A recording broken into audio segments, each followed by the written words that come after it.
I'm Matt Driggs with Matt Graham. We are co-chairs of our community council, and we wanted to just spend a few minutes to update everybody on what's been happening with specifically the dual immersion program. So Matt's going to talk for a few minutes, and then I'll wrap it up and tell you where we're going with things.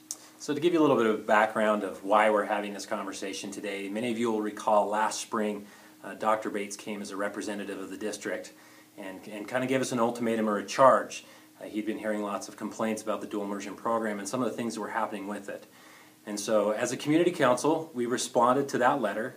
And not only did we respond telling him some of the things that we had put into place to address some of those concerns and the way we had reached out to the community to find out what those concerns were for ourselves, but we actually scheduled meetings not only with Dr. Bates, but also with the chair of the school board, as well as the representative for our district here, our area for the school board, to sit down with them and spend some time really diving into what are the key issues that they had at the forefront of their minds, to understand why they gave us that charge.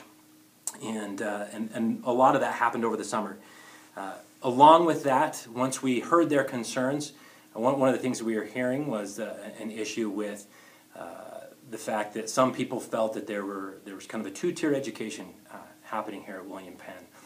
So we went and reviewed the academic data to see if in fact there was any indication that that was taking place. And fortunately, that from the data that we saw, and we looked over some pretty rigorous information, that did not appear to be the case in any way, shape, or form. In addition to that, there were concerns that William Penn, the kids weren't performing at the same level as their peers, i.e. those schools that are geographically close to William Penn. And again, once we took a look into the data and spent some time really digging into it, we found out actually kids at William Penn are actually doing pretty good. Go team!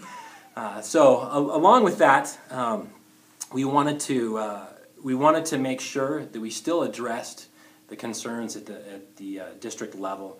And so we facilitated a meeting where Dr. Bates came, and there was a slight change to his charge. Originally there was a pretty quick deadline that they wanted us to meet, but then through our discussions they realized that there was a little bit more to it than just simply making a decision, that we had to spend some time going out to the community and learning a little bit more about what some of the concerns were and spending some time in the data. And so with that, we facilitated the meeting where Dr. Bates could come and explain why he had changed the timeline of events. And that took place at the beginning of the school year. In addition to that, we had our elections for the community council. And one of the impressive things, I've talked to many different principals or people involved in education, and they always have a difficult time getting people to run for community council. I can't imagine why. But this go round, we actually had 6 people apply, and we had a record turnout in terms of people who participated in the vote. So I think we're commended, should be commended for that, because that shows that we're engaged and we're actually very much concerned about the ongoings here at William Penn. And with that, I'll turn it over to my compatriot, Mr. Driggs.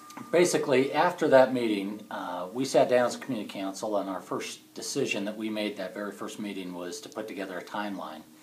And we thought about all the things that we needed to do before we could make a recommendation, and that's what we needed to do, and we're committed to doing that. And some of the things that we came up with and that we have done over the past several months, we started off voting on a co-chair situation so that we could have more access to more people and try and get out there to the community and really find out what the issues really were.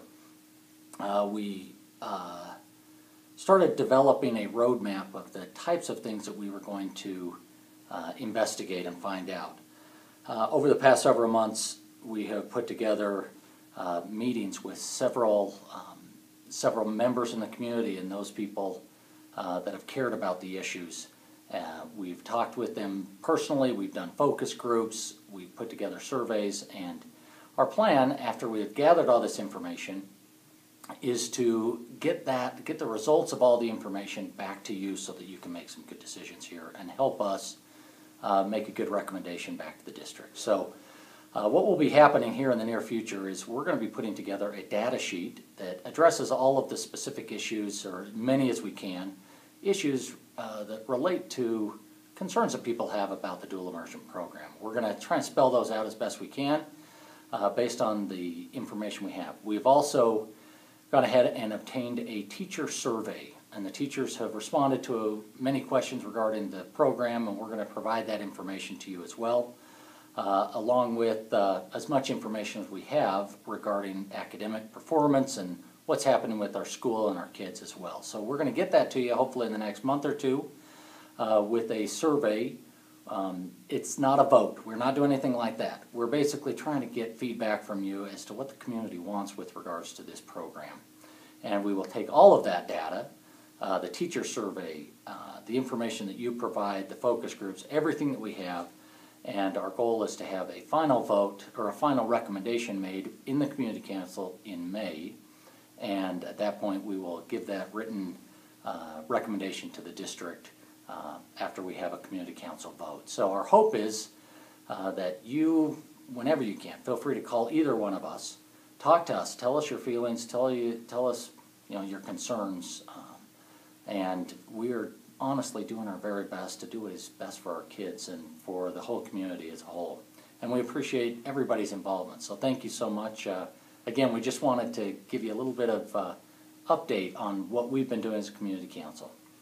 Thank you very much. And just to add to that, I want to echo Matt's words that we've tried to be as systematic and to put together a methodology where we could address this issue in a meaningful way and really understand what the issue is and do our best to do the best service for you to collect the right information so that our recommendation actually reflects the feelings of the community. And we thank you for all of your help as we've gone about this process. Yeah, thanks again. Have a good night.